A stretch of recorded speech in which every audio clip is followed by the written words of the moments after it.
Hello, everyone. So here we are again with our paid companionship industry insights.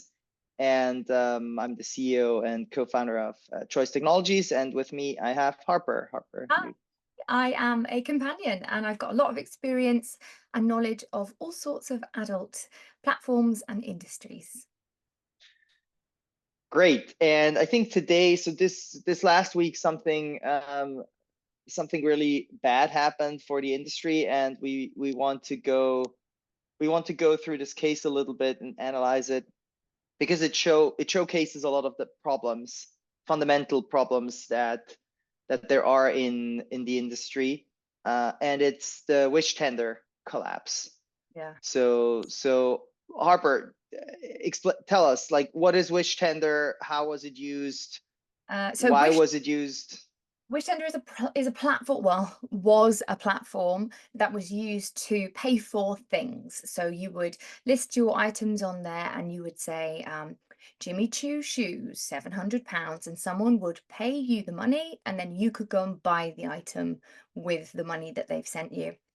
It was good because there were very low fees and they were quite outwardly sex worker friendly, which is quite rare in this industry.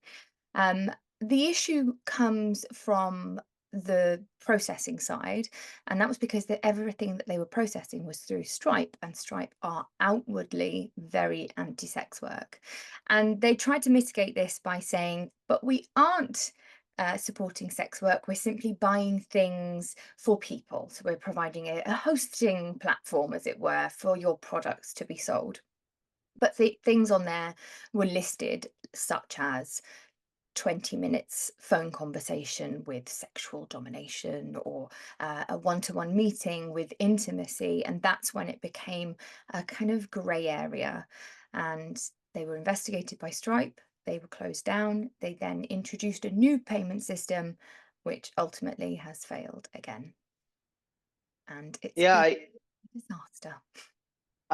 I just came across a post on X where one of the problems they've described was that credit card, like stolen credit cards, were used on their system. Yeah. And so there was credit card fraud done on their system. Another post I saw was that, for example, an underaged, so a minor, was able to collect, I don't know, I think it was 100,000. 100,000. Yeah, Yeah. yeah, it was like a really high amount. Um, yeah, I mean that's just so. So what's the problem about payments in the industry? What do you think? Or Well, why do you need to come up with a system that is about paying for shoes? it's a moral stance, isn't it? There's lots of morality concerns that if you're seen to be supporting sex work, your company is not moral, or your stakeholders and board are then supporting and endangering women and girls across the world. So as sex workers, as companions, we have to always skirt these rules, and we change our behavior to make sure that we're not going to get booted off a platform, or that Stripe aren't going to find out. And if you pay something via a system, you don't type 1 hour consensual meeting, you type the restaurant. You give it a nondescript name, because there is such shame and such stigma around doing this as a job, as a profession. And it all just stems from shame. And then doing that, changing the way that we present ourselves in society, then leads to kind of unknown instances where you're sort of, yeah, if you can just type in there some strange undecodable reference that means nothing, it then starts to become slight fraud because you're changing the description of something, you're paying for a service that isn't really the service, and then it becomes full circle because you are fulfilling the prophecy of being a little bit dodgy and a little bit different and trying to skirt the rules. But it's because the rules don't support people to legitimately and outwardly say, I do this and I'm fine with that, and you can pay me this much money. So sex workers need a platform to take payments in exchange for services. And that's essentially what Decrim fights for.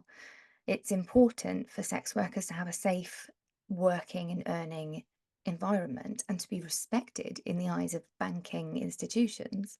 And that's why choice is so important.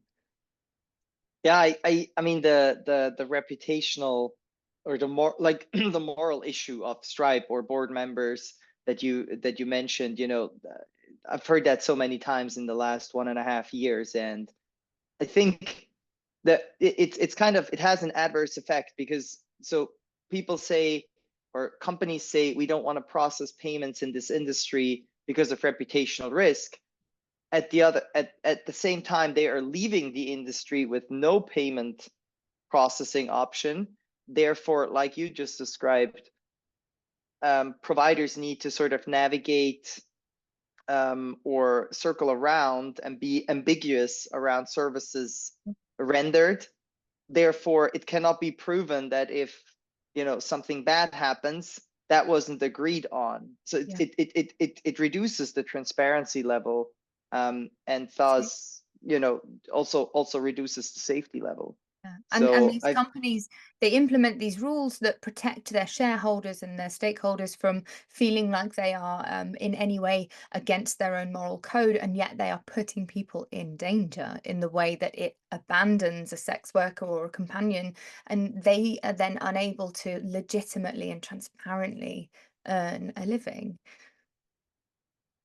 yeah, that's, I mean, I think the moral issues about that are crazy. Yeah, so I think what we learned from the Wishtender collapse is something that sort of reinforces our verification process, because in every transaction that we process, we actually have the government issued ID, a selfie, and the credit card details that we can match. It becomes very, very difficult to create or to do actual credit card fraud on choice, Thing. When because you're you'd kind of have to steal someone's wallet yeah. while they're asleep, then take a selfie, of them, and then use that within 10 minutes on the choice platform. So it When becomes you're very, very complicated. above and totally transparent about stuff like this, it provides an environment for people to earn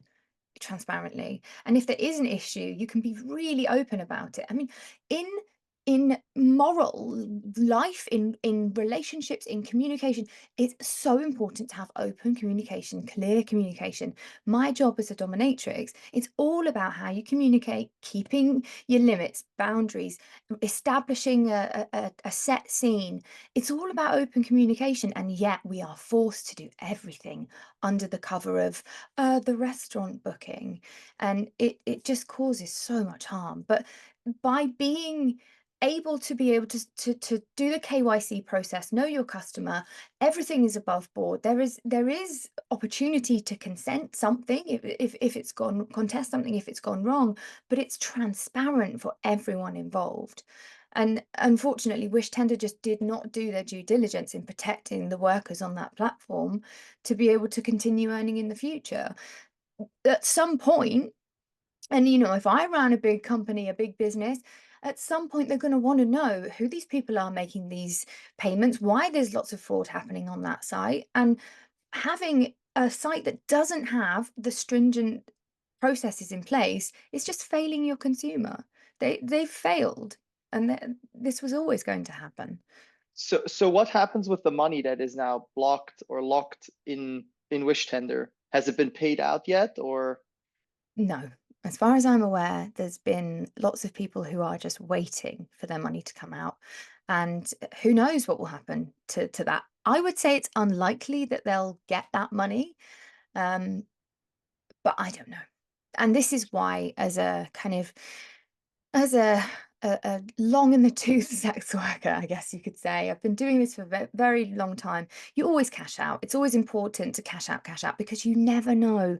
You've been burned so many times by accounts being closed. As soon as that money clears, cash out, because then it's yours at least. And it's such a shame to have to live in that fear sort of environment of this too could end at any point. It's exhausting as well. Yeah, and I think what I wrote, what I read in this regard is companies or tech providers, tech companies in this space also need to be aware of what happens if funds are getting locked in. Like a lot of providers depend on being able to take that money out. And there's a story I read where, because I think the PayPal account got closed or blocked, that particular provider in question had to then say yes to certain clients that they would otherwise have said no, just to make some extra money because the money was locked in. Yeah, So that's just something we need to be very, very cautious of. yeah. When you put um uh, changes in place that mean somebody can't access their money. I mean, I had my bank account closed. Well, it was on hold while my bank was being investigated for fraud. Um, And I had to borrow money from a client to be able to pay my staff. Now, I trusted that client. We had a great relationship, and I was thankful that I had the opportunity to do that, but I shouldn't need to do that. I Yeah. shouldn't be put in that position. Yeah. And what if they were a bad actor, a bad person? It's putting yourself at risk, and it's time that the world caught up with the world, the people of the world. We're ready to do these things. We have been doing them for years. People are interested in consuming this type of product. The digital economy, the erotic labor of men and women and everyone across the world, it's booming. And the industry's bigger than Hollywood. It's time banks and providers of banking services caught up. What a great final closing word. All right. Thanks, everyone, and see you next week. Thanks. Bye.